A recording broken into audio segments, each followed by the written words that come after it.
The day I discovered a $5,000 electric bill in my mailbox, I knew my HOA had just picked a fight with the wrong electrician. In my driveway, work boots crunching on gravel, still carrying the smell of sawdust and honest sweat. The hands that have wired half this neighborhood trembled with anger as I stared at the paper that could ruin my daughter's future. $5,000 for electricity in a house where I turn off lights like it's a religion, because every penny saved moves Sage one step closer to college. Here's what those HOA vultures didn't realize. I've been an electrician for 30 years. I can smell electrical fraud from 3 blocks away. Lady, when you try to swindle someone who knows exactly how power runs through every wire here, you've handed me the tools to expose you. The metallic tang of fury was in my mouth as the automatic sprinklers across the street hissed to life, paid for with our HOA dues while they were literally stealing electricity under our noses. What would you do if your HOA tried to bankrupt you overnight? Drop a comment if you've ever dreamed of taking down petty tyrants and tell me where you're watching from. I'm Dalton Reed, old school electrician, 3rd generation. My grandfather taught my father taught me. I've been running current through walls since I was 16. This isn't just a story about wiring houses, it's about wiring justice. 3 years ago I lost my wife, Sarah, in a car crash that shattered my world. She had that rare ability to light up a room just by walking into it. Ironic, since I'm the one who actually knows how to wire the lights. The insurance payout was large, but every dollar felt like blood money. Sarah wanted our daughter, Sage, to have every opportunity she never had, standing at her grave, surrounded by funeral flowers and fresh earth. I promised that Sage would get an education no matter what. That promise is what brought us to Pinterest Estates, the neighborhood so perfect it looked airbrushed. You know the type, lawns so manicured you could operate on them, houses polished like they're detailed daily, and an HOA that pledges to protect property values through community standards, which really means we'll micromanage your life and charge you $180 a month for the honor. I bought a modest ranch. Nothing to incite jealousy, just safe, clean, and near good schools. The kind of place where a 17-year-old can focus on calculus instead of wondering if her old man is falling apart. Then Cordelia Blackwood entered the picture, HOA president and a professional headache. Imagine every nightmare HOA stereotype, add a business degree, and give it the warmth of a parking meter. She drove a white Lexus with vanity plates that read HOA Rain, and yes, she thought it was witty. She measured our grass with a ruler like she was conducting surgery, wore pressed khakis to check her mailbox, and somehow made good morning sound like a summons. Her massive colonial with the circular driveway made the rest of us 846 homeowners feel like tenants in her personal fiefdom. For the first few months I played by the rules, kept my property neat, stayed quiet, and paid the fees. The sound of children playing and the smell of barbecues made the place feel like home. Then I made my first mistake, worried about break-ins. I installed a basic security camera, nothing elaborate, just something to keep Sage safe when I worked late. Cordelia called it an unauthorized exterior modification and slapped a $150 fine on me. But when I read the 847-page covenant, yes, I read the whole thing because responsible homeowners do. Security devices were explicitly allowed. So I walked over to Cordelia's house to talk it out like an adult. Standing in her marble foyer, hearing her heels click like a countdown to my doom, it became clear reason had left the room.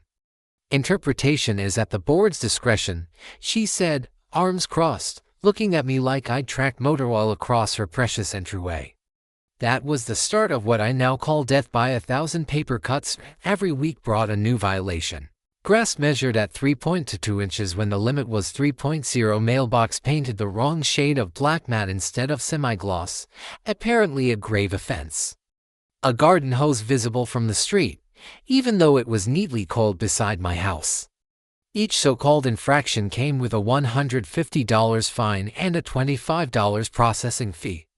My housing expenses quickly went from manageable to absurd, and I could see the worry etched deeper into Sage's face every time another envelope arrived bearing that dreaded HOA logo. But that was only the beginning. What came next turned petty harassment into full-blown war. The infamous $5,000 electric bill. It showed up on a Tuesday morning. Hand-delivered by a process server who actually looked sorry as he passed me the thick manila envelope. 6 a.m. Sharp right when Sage was frying eggs. Filling the kitchen with the smell of butter and routine. The timing wasn't random. Cease and desist blared in bold red letters across the top, stamped with the letterhead of Pitton and Associates. I'd once read that lawyer letters are like expensive cologne, the fancier the packaging, the more they're covering up something rotten underneath. This one reeked of desperation disguised as authority. The demand was straightforward: pay the $5,247.83 electric bill within 10 days or face a property lien for repeated covenant violations. They even claimed additional penalties were accruing, like interest from a loan shark. Through my kitchen window, I could see Cordelia 3 houses down, sipping coffee from bone china, watching me. The morning sun caught her smug smile, and I could almost taste the metallic bitterness of her petty satisfaction. What she didn't realize was that I'd already started piecing things together. Years ago, when I was apprenticing under my dad, he taught me something that never left me: son, when someone says your wiring caused a problem, don't argue, investigate. Electricity doesn't lie, even when people do. That advice had saved me more than once in 30 years of electrical work, and it was about to again. So, I did what any smart electrician would do when faced with a suspicious bill. I went down to the county courthouse and started digging through public records. The air was thick with the scent of old paper and dust, and the scratch of my pencil on the archive logs brought back memories of studying building codes for tough jobs. What I uncovered made my blood pressure spike like a shorted fuse. The HOA's so-called electric policy change had never been properly filed. I knew from a nasty contractor dispute years earlier that any increase in fees requires 60 days written notice and majority homeowner approval. Emergency powers don't apply to funding someone's side hustle. Then my instincts really kicked in. I pulled the clubhouse's electricity usage reports for the past year, and the numbers screamed fraud louder than a tripped alarm. A 340% spike in 6 months ** for a building that hosted bingo nights and occasional kids' birthday party. Impossible. It was time to call in a favor. Jake Morales and I went through trade school together 2 decades ago, bonded over terrible cafeteria coffee and the shared pain of memorizing the National Electrical Code. He's been reading meters for the utility company ever since I'd rewired his kitchen last Christmas as a thank you for all the times he'd helped me chase down phantom power drains. Something's way off with these numbers, brother, Jake murmured that evening as we met in the Home Depot parking lot. The smell of lumber and fresh-cut possibilities in the air. That clubhouse meter's pulling juice like it's running a factory, not a community center. We decided to meet that night for a closer look. Midnight in suburbia has its own quiet symphony: the constant hum of air conditioners, the faint buzz of streetlights, and the occasional crackle of a transformer settling into its nightly rhythm. Jake and I approached the clubhouse like a pair of electrical detectives, armed with flashlights and 30 years of combined experience in spotting code violations. What we discovered behind the neatly trimmed hedge would make any honest electrician's stomach turn. Someone had cobbled together an illegal jumper cable setup, bypassing the main meter to siphon electricity directly to another source. The wiring wasn't just shoddy, it was dangerous. The kind of slapdash work that starts fires and ends lives. Worse still, the meter itself had been tampered with to exaggerate power usage, making it look like the clubhouse was burning through electricity at an impossible rate. "This is felony-level stuff," Jake muttered, snapping photos with hands that trembled more from fury than fear. "Someone's stealing power and making the whole neighborhood pay for it." As I stared at the rigged connections, the puzzle pieces started snapping into place. Cordelia's pottery business. That industrial kiln I'd glimpsed through her garage window. The mysterious surge in shared utility costs that just so happened to begin when her online shop started boasting about professionally fired ceramics. Then my phone buzzed, a text from an unknown number: "Pay up or lose your house. You have 9 days." I looked at Jake, and for the first time in weeks, a genuine smile crossed my face. "You know what?" I think she just handed me the blueprint to her own downfall. Because here's the thing petty tyrants never learn. When you back a professional into a corner, you don't get submission, you get a masterclass in consequences. And Cordelia Blackwood was about to learn exactly what happens when you try to steal electricity from a man who's spent his life making sure it flows where it's meant to go. Game on. The ambush arrived Thursday morning disguised as ordinary bureaucracy. I was in my workshop, surrounded by the familiar scent of metal shavings and electrical tape, when the doorbell rang with the sharp insistence of someone expecting answers. Through the peephole, I saw a city inspector clutching his clipboard like a shield, his face wearing that look of a man who'd rather be anywhere else. Randy Kowalski, 15 years in code enforcement, knew a setup when he saw one. "Sorry about this, Mr. Reed," he muttered, avoiding my eyes as beads of sweat formed on his brow despite the cool morning air. "Got 3 separate complaints filed yesterday: commercial vehicle storage and unauthorized business activity." The precision of the timing was no accident. Sage was at the kitchen table, surrounded by set prep books. When she overheard the official tone at the door, I saw her shoulders stiffen, her teenage mind already spinning through the math of how this might derail her college dreams. 3 complaints?" I asked, already guessing the move before he answered. "Filed within an hour of each other," Randy confirmed, scanning his clipboard. "Cordelia Blackwood, Patricia Hendricks, and Robert Fitzpatrick." That's when I knew Cordelia had slipped up. See, after decades of troubleshooting electrical systems, you develop a knack for spotting what doesn't add up. I'd rewired Patricia Hendricks's kitchen 18 months earlier while she was in Florida caring for her dying mother. And Bob Fitzpatrick? Poor guy had just come off hip surgery, still doped up enough that signing his own name was a challenge, let alone filing whole complaints.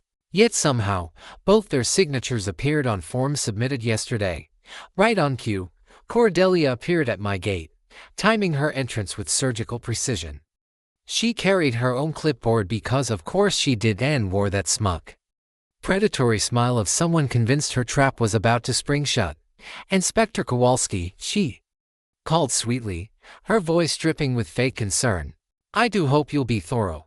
We simply can't allow commercial operations to threaten our community standards."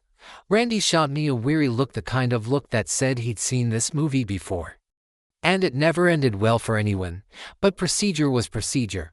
We began what Randy jokingly called the grand tour of my garage workshop.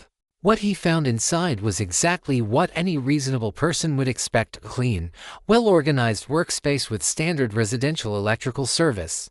Nothing unusual, nothing unsafe, and definitely nothing that resembled a commercial setup. My father had drilled proper workshop design into me during my apprenticeship. He always said that 220-volt service, the same kind that powers dryers and air conditioners, is perfectly legal in a home as long as it's correctly installed and grounded. This is textbook residential wiring, Randy concluded after testing the circuits. Everything's properly grounded, up to code, and all the permits check out. I watched Cordelia's expression flicker like a dying fluorescent bulb. She'd expected to catch me in a major violation that would force me to dismantle my workspace instead.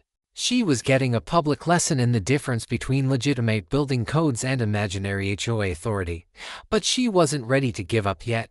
"What about insurance implications?" she asked, her voice trembling with forced confidence. "Surely business equipment voids residential coverage." It was a clever question, wrong, but clever.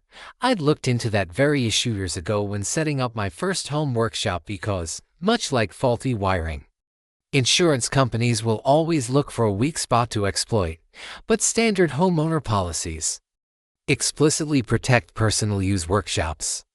As long as you're not operating a full-blown factory or storing hazardous materials. Randy calmly walked her through the legal facts while I watched her face cycle through all 5 stages of bureaucratic grief. She'd engineered an elaborate trap of forged signatures, timed complaints, coordinated inspections, only to realize that following actual laws protects people who play by the rules. "Mrs. Blackwood," Randy said with the patience of a man who'd clearly dealt with her before. "Unless Mr. Reed starts manufacturing circuit breakers in there, his workshop is completely within code." Once Randy left with his clean report, I sat alone in the workshop, turning things over in my mind. In electrical work, you learn to trace every failure back to its source. Every short leaves a signature, every overload a pattern. Cordelia's behavior was no different. The fake signatures, the obsessive tracking of my schedule, the sudden leap from petty fines to legal threats. She was starting to look like someone hiding far more than pottery expenses. I picked up my phone and called Jake. "Remember those meter readings?" I said. "I need everything, 2 years of data, every anomaly, every inconsistency." Jake's voice carried that mix of anticipation and professional thrill. "You're finally going nuclear?" he asked. "Not nuclear," I replied, staring at the electrical schematic I'd been sketching. "Surgical. Because if I'm right, Cordelia isn't just stealing power, she's been running a full-scale fraud operation for years." It was time to stop playing defense and start dissecting the truth, one wire at a time. A few days later, the foreclosure papers landed like a guided missile aimed straight at my daughter's future. Sage and I were in the kitchen practicing interview questions, the air thick with her nervous energy and the bitter scent of overbrewed coffee when the doorbell rang with that distinct, aggressive rhythm of official business. Through the window, I saw a process server double-checking his watch and our address, timing his visit for maximum impact. "Emergency board meeting results," he announced flatly, shoving the papers into my hands as if they were toxic. "Property lien filed for accumulated violations totaling $12,847. Respond within 48 hours or face foreclosure." Sage's face went pale faster than a shorted circuit. Her most important college interview with the state university admissions counselor about her engineering program application was scheduled to start in just 8 minutes. The timing wasn't accidental. It was calculated. As I flipped through the foreclosure notice, Sage locked herself in her room, trying to sound composed and confident on the call while her world collapsed right outside her door. The so-called emergency board meeting had reportedly taken place Tuesday evening, attended by Patricia Hendrick, Robert Fitzpatrick, and Cordelia Blackwood, who allegedly voted unanimously to ruin our lives. The irony: Patricia was still in Florida tending to her dying mother. Robert had been on post-surgery pain meds for 6 weeks, barely lucid enough to sign his prescriptions, let alone legal HOA documents. Cordelia's desperation had clearly made her careless. The violation list accused me of operating unauthorized high-voltage industrial equipment posing safety risks to the neighborhood, referring to my 220-volt workshop. In trade school, we learned that high voltage doesn't even start until 1,000 volts. My setup was about as industrial as a clothes dryer. Any competent lawyer would have laughed that out of court. But what truly caught my attention was the financial summary. What began as roughly $800 in legitimate disputes had somehow ballooned to nearly $13,000, padded with late fees, administrative costs, and emergency assessments. The accounting would have impressed a loan shark. While Sage forced her way through the interview with brittle optimism, I drove to the courthouse for some old-fashioned digging. The musty air of the records room and the steady scratching of pencils from other researchers reminded me of long nights studying electrical codes, except this time, I wasn't analyzing voltage, I was uncovering fraud. What I found made my hands tremble with rage. The emergency meeting had violated every legal requirement imaginable. State law mandates a 48-hour written notice for any proceedings related to property liens. The meeting minutes bore only Cordelia's signature, with the others' names obviously forged. The handwriting told the story: same loops, same pressure, same decorative flourishes I'd seen before. The real explosion came buried in the property filings. Cordelia had submitted a mechanic's lien backed by fake invoices for emergency electrical repairs in shared spaces. The supposed contractors didn't exist, and the work was never performed, as something I could prove easily. Back home, Sage was crying over her calculus homework, her earlier interview triumph overshadowed by fear for our future. Seeing my brilliant daughter's dreams crushed by one woman's greed hardened my resolve like nothing else could. That's when Harold Morgan knocked on my door, holding Salvation in a worn manila folder. Harold and his late wife, Maria, had been founding members of Pinterest estates, back when the HOA actually served its residents instead of exploiting them. Maria, ever meticulous, had archived every meeting, policy, and transaction for 15 years, her records preserved in a climate-controlled home office like museum artifacts. Found these after you mentioned the forged signatures, Harold said. Easing into a chair, Maria documented everything, and I mean everything. Inside the folder were the community's original constitutional documents and the founding charter. The bylaws alone proved Cordelia's actions were blatantly illegal. The founders had built in strict safeguards, majority homeowner approval for fee increases, mandatory annual audits, and limited emergency powers. Maria's records revealed the last legitimate board election happened 3 years ago during Christmas week, attended by only 12 residents, far short of the required 50% quorum. Meaning Cordelia's presidency, and every policy, fine, and foreclosure since, was invalid. But Harold wasn't done. And here's the kicker, he said grimly, producing bank statements that could make a federal prosecutor drool. Maria had somehow obtained copies before her death. They showed 4 years of systematic embezzlement, monthly transfers from HOA accounts to Blackwood Ceramics LLC, disguised as community expenses, pool maintenance never done, landscaping never completed, legal fees for attorneys who never existed, total theft, $127,000. All funneled into Cordelia's private pottery business. Then came the final blow of Maria's last report, compiled just weeks before her fatal heart attack. It contained photographic proof of illegal electrical hookups between the HOA clubhouse and Cordelia's home studio, tampered meters, makeshift power lines, and an industrial kiln drawing electricity billed to 847 unsuspecting homeowners. Maria was planning to reveal everything at the next board meeting, Harold murmured, his voice heavy with sorrow and the lingering bitterness of unfinished justice. Then she died. And I was too broken to carry it on, but after seeing what Cordelia's done to your family, I know Maria would never forgive me for staying silent. I looked down at the mountain of evidence scattered across my kitchen table, forged signatures, stolen funds, falsified utility records, and rigged elections, all laid out like a complex wiring diagram finally making sense. Cordelia hadn't just targeted my family, she'd been running an organized criminal operation for years. My phone buzzed. Tick-tock. 47 hours left. I met Harold's eyes, and something inside me snapped into place, like a main breaker locking into the correct position after years of faulty current. You're right, Harold, I said quietly. In 47 hours, someone will lose everything they stole. It's time to stop defending and start delivering justice. The real weapon was hidden in a showbox beneath Maria Morgan's bed, wrapped in tissue paper as if it were a priceless heirloom. Harold had called me at midnight, his voice shaking with equal parts fury and disbelief. You need to come now, he'd said. Maria left something behind. It changes everything. When I arrived, his kitchen looked like a crime lab, every inch of counter space buried under stacks of papers. The air smelled of stale coffee dust, and the faint metallic scent of long-awaited retribution. I couldn't sleep, Harold admitted, his trembling hands pouring coffee neither of us would touch. I kept thinking about what you said, the patterns, the electrical fraud, so I went through Maria's files again.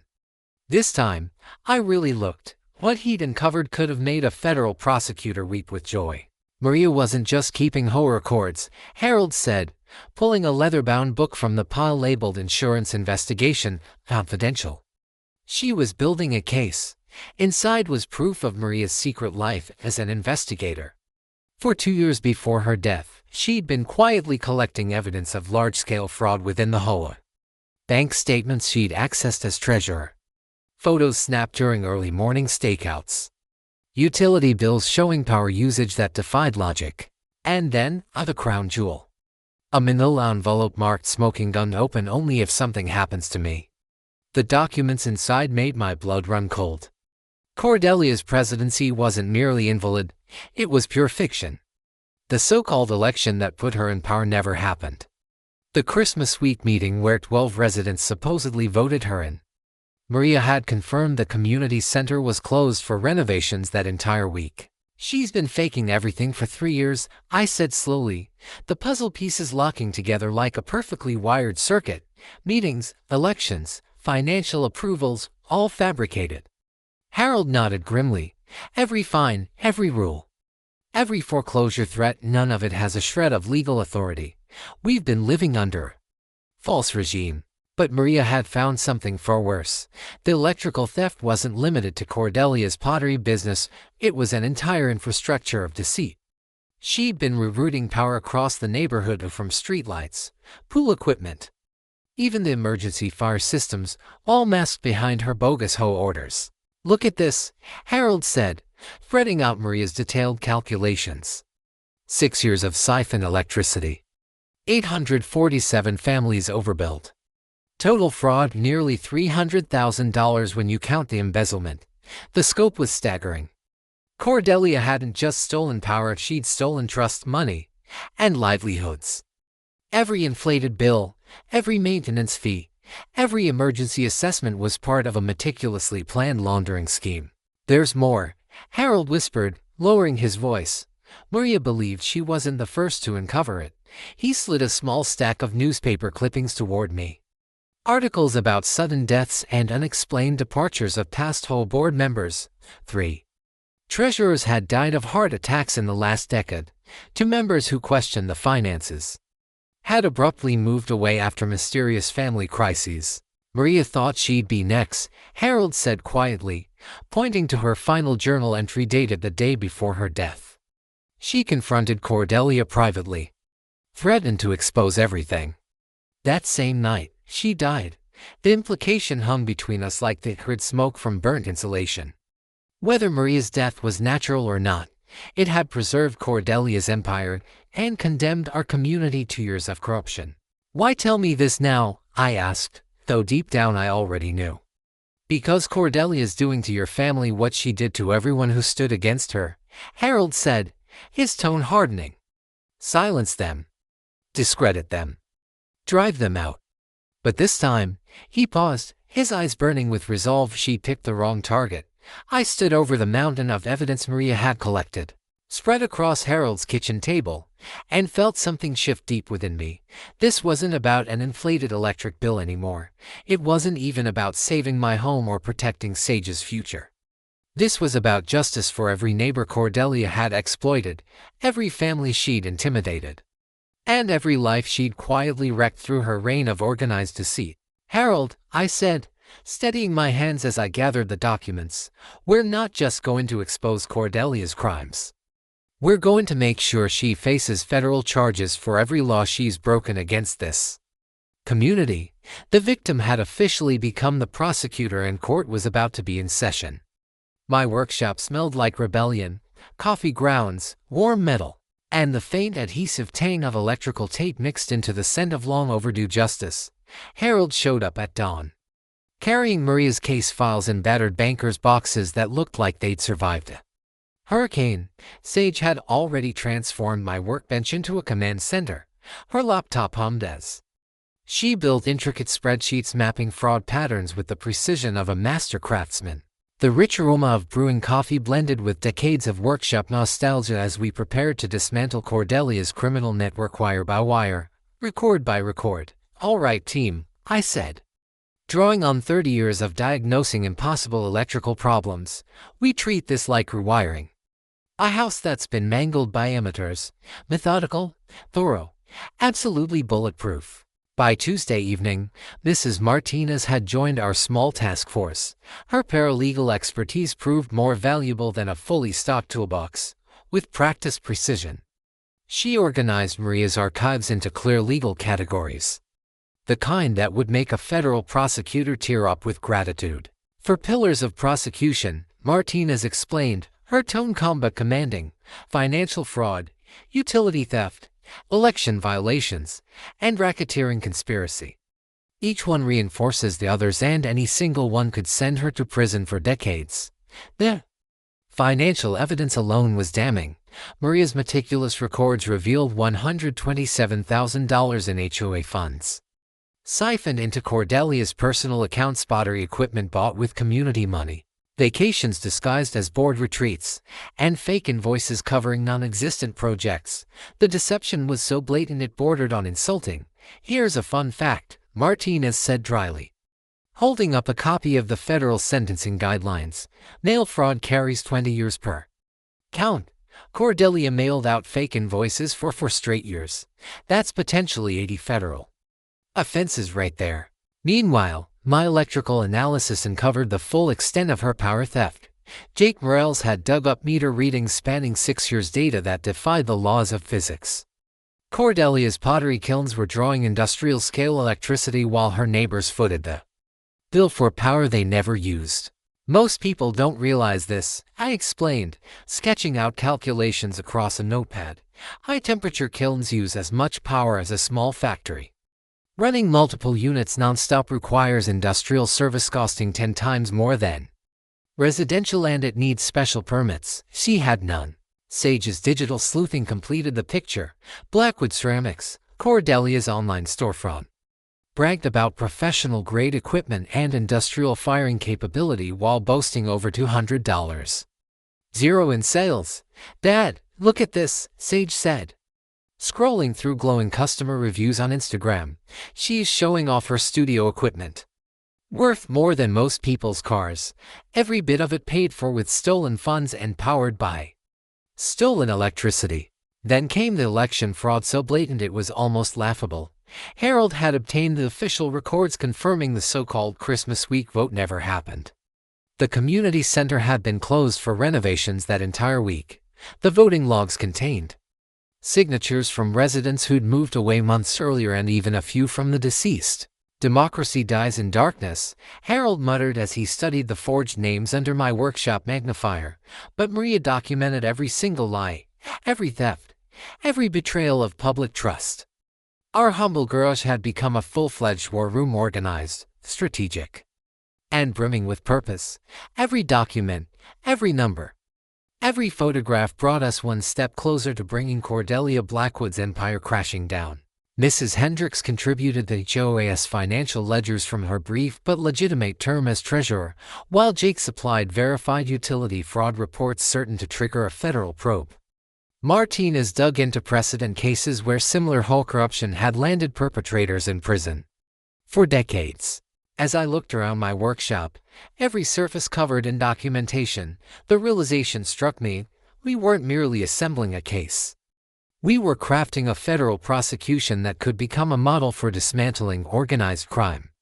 Hidden beneath the full weight of community management, our plans soon solidified around giving Cordelia one final opportunity, a public reckoning at next week's community meeting, with law enforcement and regulators in attendance. She could either confess, repay what she stole, and face the community's judgment, or refuse and find herself crushed under a federal case that would obliterate her life. "Why show mercy to someone who's never shown any?" Sage asked, her 17-year-old sense of justice clashing with adult pragmatism. "Because sometimes the harshest punishment," I said, recalling my father's lessons on both circuits and conscience, "is having to live with the consequences of your own choices." Prison would remove Cordelia from the community, but public disgrace and financial ruin while still among her victims. That was justice that healed more than it destroyed. Martinez agreed, noting how federal prosecutors favored restitution over incarceration. Rebuilding the community outweighed vengeance every time.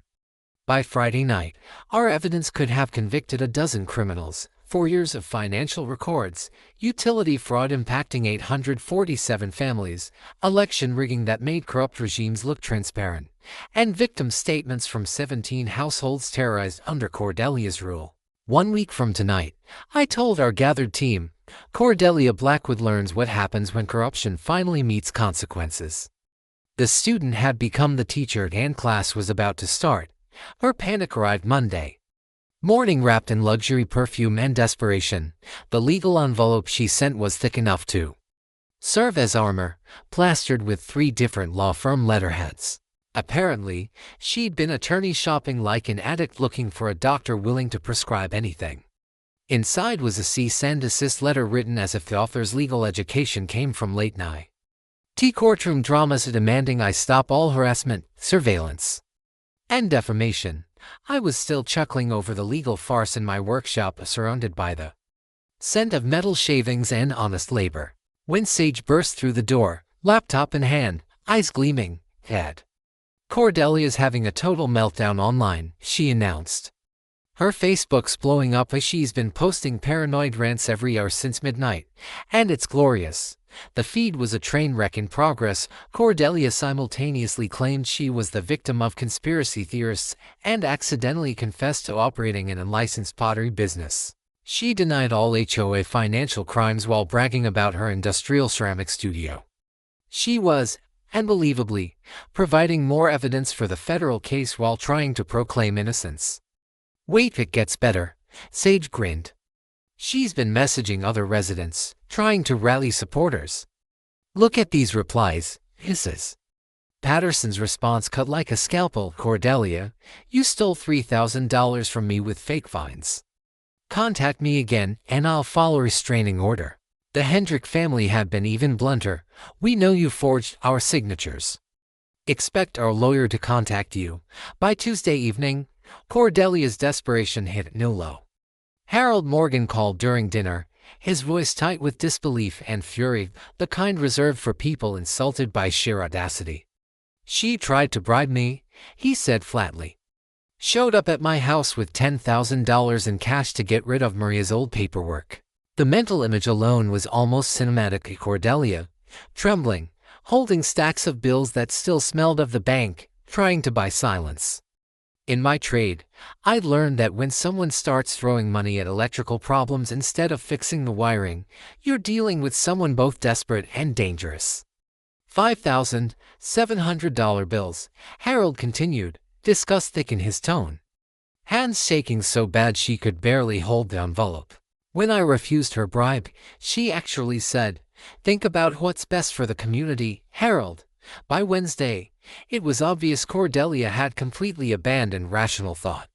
She'd hired a private investigator who seemed to have graduated from the Keystone Cops School of Surveillance. The man went door to door in our neighborhood asking absurd questions like, have you noticed any suspicious electrical activity at the Reed house? And has Mr. Morgan seemed unstable since his wife's passing? The investigation blew up spectacularly like an overloaded circuit, instead of uncovering dirt on us. The pie had unintentionally united the entire neighborhood.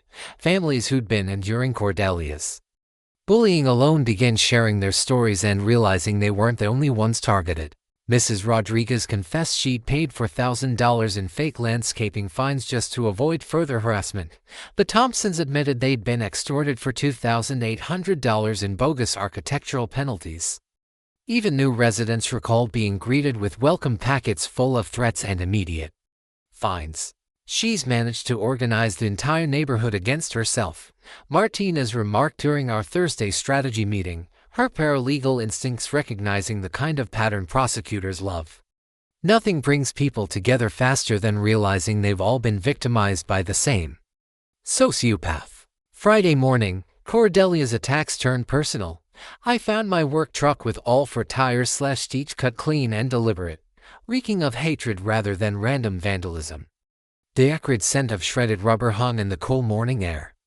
A harsh reminder that when intimidation fails, desperation turns violent. Fortunately, my security cameras, the same ones Cordelia had once tried to force me to remove, caught everything in perfect detail. The footage showed her creeping up at 3:00 a.m., clutching a utility knife, scanning the street nervously before methodically cutting each tire. Her face was clearly visible. Her intent unmistakable, evidence any jury would find impossible to ignore. She's completely unhinged, Sage said, watching the playback in disbelief. Look at her face. This isn't manipulation anymore. It's pure rage. The vandalism made one thing certain. Cordelia had crossed the line from harassment to full-blown criminal retaliation. More importantly, the act elevated her charges from misdemeanors to felonies, property destruction on top of everything else.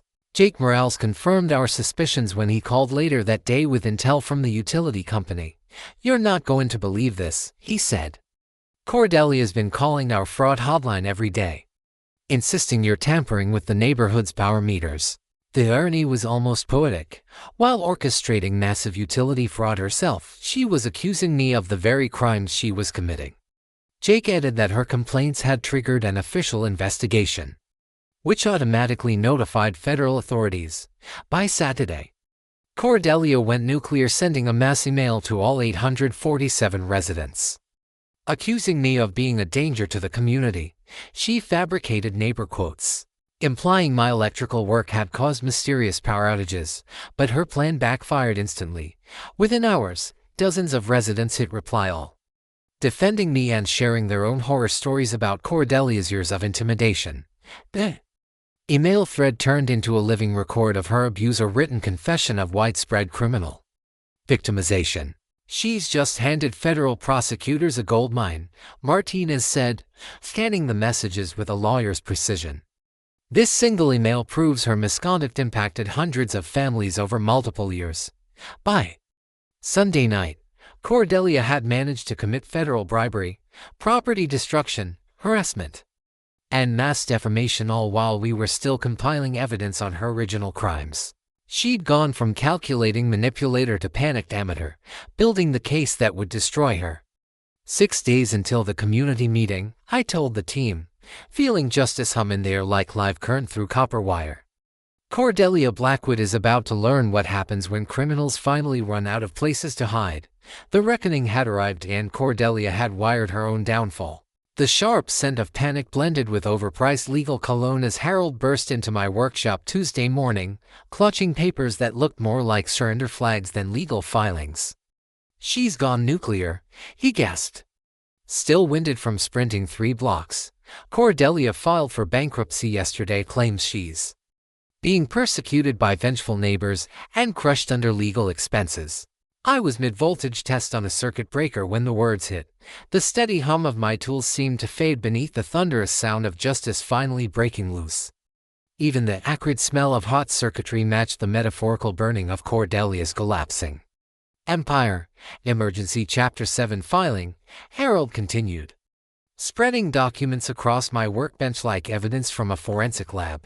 She's claiming temporary hardship, calls her pottery business modest supplemental income, and lists her property as minimal residential assets. Across the room, Sage looked up from her laptop, where she'd been tracking Cordelia's latest online outbursts. Her expression carried the gleeful satisfaction of a teenager watching karma work in real time. "Dad, you have to see this," she said, turning the screen toward me. She posted selfies from her bankruptcy lawyer's office captioned, "Finally standing up to neighborhood terrorists." The irony was thick enough to conduct electricity. Cordelia was weaponizing bankruptcy laws to shield the assets she'd stolen from the very people she was blaming. But that stunt turned out to be her most disastrous misstep yet. Within hours, Martinez called, her tone vibrating with professional energy, like a machine running at perfect frequency. Federal bankruptcy trustees have to investigate all asset transfers and income for the past 4 years, she said. Cordelia just triggered an automatic forensic audit of everything we've documented. It was poetic justice. Her own bankruptcy petition read like a signed confession from someone who'd never heard of the Fifth Amendment. She listed Blackwood Ceramics LLC as occasional supplemental income from residential craft activities, directly contradicting her years of denial about commercial operations. The filing described her pottery studio as a small home workspace, while photos clearly showed industrial-grade kilns drawing more power than some manufacturing plants. "She's literally handing prosecutors her confession," I muttered, scanning the documents that outlined every crime we'd been uncovering: commercial violations, tax evasion, unreported income, zoning breaches. She was confessing to federal crimes while pretending to be broke. By Wednesday, the story had gone public, and the media pounced. Channel 7's Jennifer Walsh connected Cordelia's bankruptcy filing to our HOA corruption investigation. Her headline, "Broke HOA President Accused of Massive Fraud." The broadcast featured interviews with victims and footage of Cordelia's industrial pottery setup. Cordelia's televised response was pure chaos, a live interview in which she painted herself as a successful female entrepreneur destroyed by jealous neighbors. Then, in a stroke of brilliance, she gave the camera crew a tour of her workshop, proudly showing off the same industrial equipment that violated half the state's zoning laws. "She's building her own prosecution," Sage said, recording every second. "Those kilns use more electricity than our whole block. She's literally airing evidence of utility fraud on live TV." By Thursday, federal authorities had taken notice. Jake called, barely containing his excitement. "The FBI's Financial Crimes Unit contacted us," he said. "Cordelia's bankruptcy triggered an automatic review, and since she's under investigation for large-scale fraud, they're fast-tracking it to prevent her from hiding assets." Justice, it seemed, was finally running at full voltage. But Cordelia's panic was short-circuiting whatever judgment she had left. Harold reported late-night sightings of rental trucks at her home, her last-ditch effort to smuggle out pottery equipment before the feds could seize it.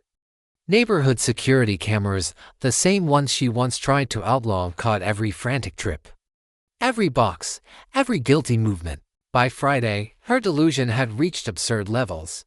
Cordelia organized a community safety meeting at the public library, claiming she needed to address harassment from dangerous neighbors. Somehow, she believed that public sympathy could overrule federal law. What she ended up creating instead was an unintentional victim impact hearing. 3 residents showed up in Cordelia's defense, while 22 families arrived armed with proof of her years-long deception. The library staff, expecting a quiet community gathering, suddenly found themselves witnessing live testimony about embezzlement, utility fraud, rigged elections, and relentless harassment. "She's done it again," Martinez remarked, her voice tinged with professional admiration. "Most criminals avoid leaving a paper trail. Cordelia's out here creating one." By Saturday, her frantic attempts to save herself had only accelerated her downfall. Her bankruptcy attorney withdrew after realizing the sheer scale of the crimes she had hidden. The utility company's fraud division filed official complaints with both the FBI and the state attorney general. Meanwhile, 2 mortgage lenders had begun foreclosure on properties she'd pledged as collateral for debts she'd never disclosed. But Cordelia's most catastrophic error came Sunday night. An email so self-incriminating it could have brought tears to a priest. She announced that she was temporarily relocating due to persecution from the community, but promised to return and reclaim everything stolen from me. The message openly admitted to leaving the jurisdiction and implied future acts of retaliation. To federal prosecutors, it was the perfect trifecta: evidence of intent, flight risk, and future criminal threat. "She's practically written her own indictment," I said. "Printing copies for our growing evidence archive, asset concealment, attempted evasion, and threats of new crimes. The prosecution couldn't have scripted this better." By Monday morning, justice was moving with the inevitability of electricity following a closed circuit. The federal bankruptcy trustee had frozen all her assets. The FBI had launched an official criminal probe. State prosecutors were preparing election fraud charges. By Monday morning, justice was moving with the inevitability of electricity following a closed circuit. The federal bankruptcy trustee had frozen all her assets. The FBI had launched an official criminal probe. State prosecutors were preparing election fraud charges. "Tomorrow night," I told our team, the satisfaction in my voice undeniable. "Cordelia Blackwood faces her final decision: public confession and restitution, or federal prison and total ruin." The current was flowing, and justice was about to light up the entire neighborhood. When the evening finally arrived, the community center buzzed with energy that had nothing to do with the fluorescent lights overhead. 274 residents filled every inch of the hall, shoulder to shoulder, while 3 television cameras stood ready to record what would become the most infamous HOA meeting in American history. I got there early, inhaling the charged air of a mix of anticipation, nervous sweat, and burnt coffee, the aroma of democracy about to be restored. My evidence binder hung heavy in my hands, heavier than any tool belt I'd ever carried, packed with everything needed to rewire our community's faith in justice. Outside, the media frenzy was in full force. Channel 7's Jennifer Walsh occupied the front row with her lighting rig. Regional journalists filled the aisles, and in the back corner, A federal prosecutor watched in silence at his mere presence, turning the whole meeting into something resembling a criminal tribunal. Cordelia made her grand entrance like an actress stepping onto a doomed stage, dressed in a designer black suit that cost more than most mortgages.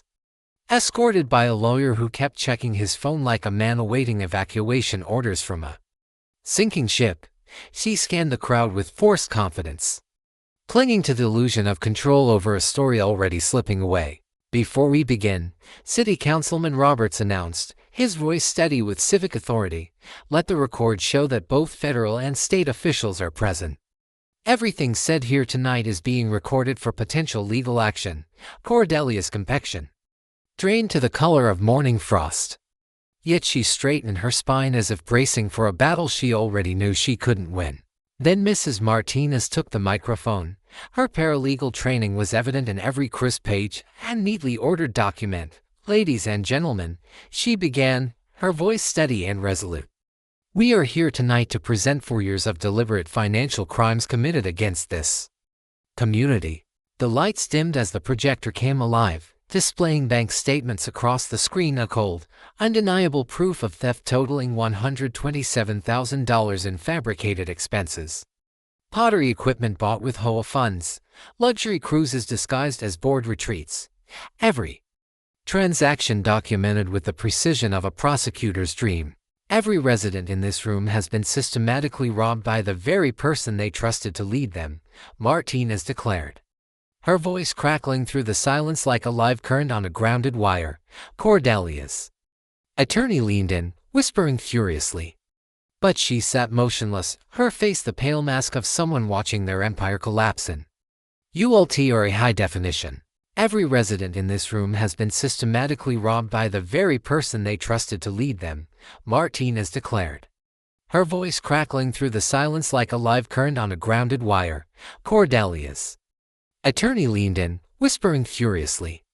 But she sat motionless, her face the pale mask of someone watching their empire collapse in ULT or a high definition. Next came Harold Morgan.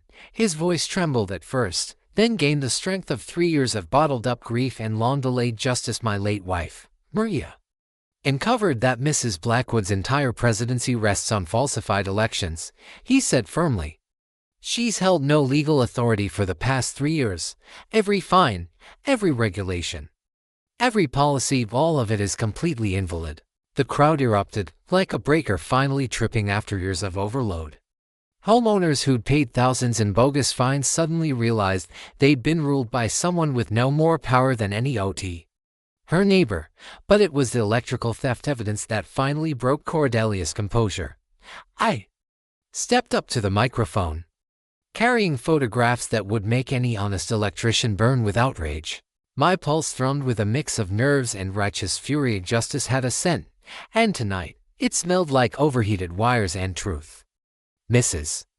Blackwood has been stealing electricity from every household in this community," I announced, projecting the damning images onto the screen. "Illegal wiring, tampered meters, and industrial pottery kilns siphoning massive amounts of power from shared systems, all billed to unsuspecting families."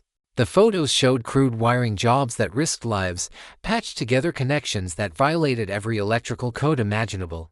"When I was learning electrical safety," I continued, "my father taught me this isn't just theft. This is potential manslaughter waiting to happen. Total stolen power, $89,000 over 6 years," I said, my voice hardening. "Add to that systematic meter fraud affecting 847 families.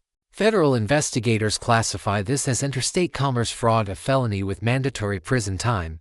That's when Cordelia's mask shattered completely. "This is persecution," she shrieked, jumping to her feet, voice rising with the panic of someone watching their world implode. "I created value. I upheld standards. I built something great while you all obsessed over trivial complaints." The room went still save for the mechanical whir of cameras and the low hum of recording gear preserving every self-incriminating word. "Ma'am," I said calmly, feeling the deep satisfaction of a circuit finally closing after years of chaos. "You didn't build a business. You built a criminal enterprise on stolen money and stolen electricity." But Cordelia was far beyond reason now, her words sparking out wildly like frayed wires. I worked harder than any of you. While you whined about fees, I was creating opportunity, building something meaningful, with money you stole from 847 families, shouted Sage from the front row, her 17-year-old voice slicing through the hysteria like a live wire. In the back, the Federal Observer rose slowly, his movement commanding immediate silence. Mrs. Blackwood, he said evenly, I'm Agent Patterson, FBI Financial Crimes Unit. I strongly advise you to stop talking right now. Cordelia turned, scanning the crowd, 270 for faces staring back with a mix of anger, disbelief, and pity. No allies. No escape. No exit left. What do you people want from me? She whispered, her voice breaking under the weight of exposure and the inevitability of justice. I stepped to the microphone once more, my voice steady, carrying the collective power of an entire community finally restored. We want every stolen dollar returned to the families you robbed, I said. Full restitution. Public confession. Immediate resignation. And total cooperation with federal prosecution. The silence that followed was electric, stretched tight, alive, waiting to spark. Only the quiet click of cameras broke it, capturing the precise moment when corruption finally met accountability. Mrs. Blackwood, I said at last, pulling out my phone and setting a countdown timer visible to all. Your time has officially run out. You have exactly 60 seconds to decide a confession or federal prison. The words hung in the charged air as the timer began its steady countdown. 270 for people watched in absolute silence. The sound of each tick echoing like electricity completing a long-delayed circuit. Justice had finally reached Pinterest Estates, and this time, the meter was running. When the countdown hit 0, the silence deepened as stretched taut, humming with the tension of a live wire about to discharge. Cordelia stood motionless, her designer suit clinging damply to her skin, the polished armor of authority cracking like brittle insulation under too much current. The entire community held its breath as cameras recorded the instant when tyranny faced its reckoning. She began, her voice barely above the hum of the recording equipment and the collective heartbeat of the crowd. I may have made some accounting errors. Louder, please, said Mrs. Martinez, her tone firm and unwavering. Every family here deserves to hear this clearly. Cordelia's shoulders sagged as though the power had finally gone out. I borrowed funds from HOA accounts to support my pottery business, she said, her voice growing steadier as the truth began to release its grip. I altered electrical connections without permits. I forged board signatures. I billed residents for electricity they didn't use. The confession wasn't complete, but it was enough. Agent Patterson gave a curt nod, signaling that justice had officially begun its course. Around the room, the weight of years of suspicion transformed into vindication. 20 minutes later, Cordelia signed formal restitution agreements, witnessed by federal agents and broadcast live across 3 states. Full repayment, $216,000, including penalties. Immediate resignation, total cooperation with all investigations. The criminal enterprise that had ruled Pinterest Estates was officially dismantled. 6 months later, the community felt renewed, like a neighborhood that had undergone a total electrical overhaul. Cordelia's mansion sold swiftly to fund repayments, returning stolen money to every affected family. Her seized pottery equipment was auctioned, and the proceeds helped establish a community legal defense fund, where her illegal kilns once ran day and night. A vibrant community garden now flourished, a place where children learned how to grow vegetables. Instead of growing up under corruption, Mrs. Hendricks emerged as the competent, transparent leader the neighborhood had long needed. Financial reports were published online monthly. Violations came with fair warnings and guaranteed appeals. Property values rose through genuine improvement, not manipulation. Word of what we'd done spread quickly. My electrical business surged, driven by homeowners who'd heard about the electrician who short-circuited a HOA tyrant. I even began teaching electrical safety at the community college, helping families recognize signs of utility fraud before it drained their savings. The proudest transformation, though, was Sage, now studying renewable energy engineering at State University. She turned her first-hand exposure to corruption into a lifelong mission for ethical power systems. Her summer internship with utility fraud investigators convinced her to specialize in grid security, ensuring no one could ever exploit power the way Cordelia had. Our story became a nationwide phenomenon. An electrician who took down an HOA tyrant. Dozens of communities launched their own investigations using our methods. State lawmakers passed sweeping HOA reform, mandating annual audits and homeowner protections. I testified at the Capitol, sharing what we'd learned through experience how ordinary people could dismantle corruption from within. Federal prosecutors now use our case as a training model for utility fraud investigations, and 3 other neighborhoods have since uncovered criminal HOA letters, recovering millions in stolen assets.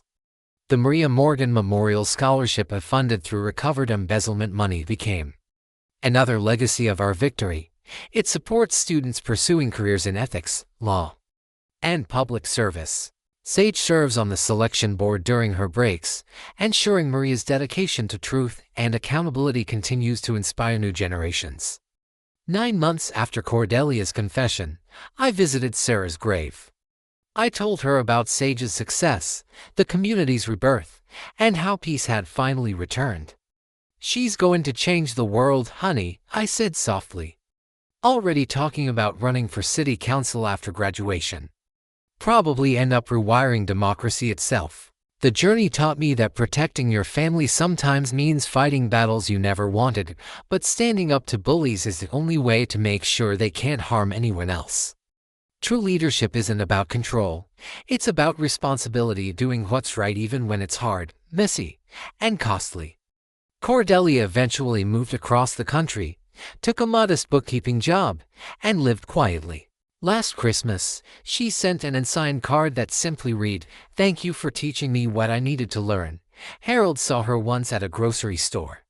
He said she looked peaceful, lighter, as if letting go of her deceptions had finally set her free. Today, Pinterest Estates stands as a national example of transparent, ethical HOA leadership, a community that thrives on accountability and open participation. Our annual Community Day isn't just a celebration, it's a reminder that democracy only works when ordinary people stay alert, question authority, and demand honesty from those in power. Just last week, while speaking at the National HOA Conference, I shared the core truth our journey taught us: bullies only succeed when good people remain divided and silent. But when neighbors unite around facts, fairness, and shared courage, no corrupt system can withstand the collective power of truth and community.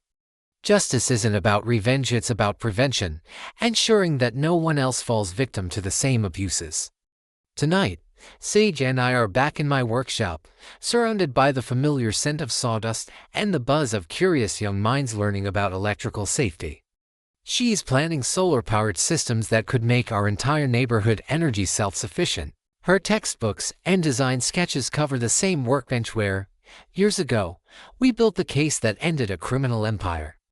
"Dad, want to help design a neighborhood microgrid?" she asks, eyes alive with the same fire for innovation and justice that once defined her mother. "Always ready to learn something new, kiddo," I reply, feeling that deep satisfaction of power flowing exactly where it should through healthy circuits and healed communities. If you've ever faced your own HOA nightmare, share it in the comments below. You're not alone. Your story could help someone else stand up against corruption today. Remember, shared knowledge is amplified power. When neighbors communicate, they protect one another from systemic abuse. Subscribe to HOA Stories for more true accounts of ordinary people taking extraordinary stands against injustice. Everyone deserves to understand their rights, because standing up to bullies isn't just possible. It's necessary to keep democracy strong wherever power touches our daily lives. Outside, Pinterest Estates glows with the warm light of homes where families live freely, where fairness guides decisions, and where one electrician's determination became a symbol of collective victory over corruption. Disguised as community service, justice, like electricity, always finds its path once the circuit connects. Nothing can stop it from reaching its rightful destination. From all of us here at HOA Stories, thank you for watching today's HOA Karen meltdown. If you enjoyed seeing neighbors fight back and karma finally catch up, hit that like button, leave a comment, and subscribe so you don't miss the next real-life story of justice served.